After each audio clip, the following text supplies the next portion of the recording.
A rift at the state capitol tonight over a measure aimed at protecting kids on social media. The sponsors of the bill, both Democrats, accuse Governor Polis of taking extraordinary measures to keep the bill from making it to his desk, despite the measure's overwhelming support from both Republican and Democratic lawmakers.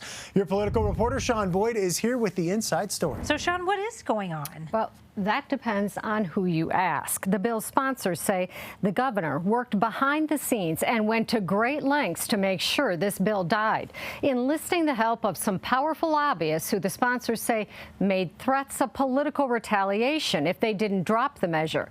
The governor's office admits he had serious concerns about the bill, but says the Coloradans who spoke out against it simply shared those concerns.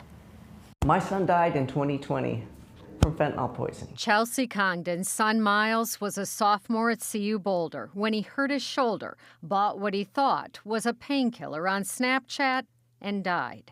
Part of her died that day, too. And I have spent the years since then with other parents thinking, what can I do to make sure that that doesn't happen to other families?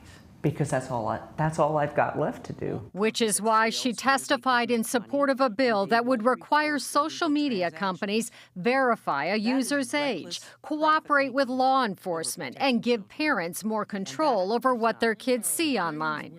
The bill passed the Senate with almost unanimous support and was set for a hearing in the House when suddenly opponents appeared out of nowhere. Psychedelic mushroom proponents worried about free speech, pro-choice advocates, abortion access, LGBTQ groups access to information and support. What can happen when we create barriers for LGBTQ young people to access these important communities, they can die too. Jax Gonzalez with One Colorado says they only learned about the bill a week ago. It was impossible for us to find the time to actually find a workable amendment that would deal with our fears about what could happen with this bill in only a week's time. We're just really frustrated by what seems like purposeful misdirection here. Senators Chris Hansen and Daphne Michaelson-Janae say the Attorney General's office helped draft their bill to ensure it wouldn't hurt free speech, abortion access, or LGBTQ kids.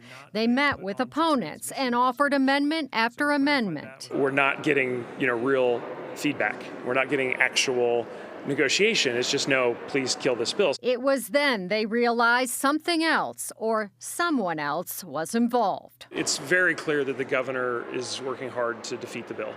And it's frustrating. We've asked them, what amendments would you like to consider? And what they sent back, basically just makes the bill irrelevant. And I think that's disgusting.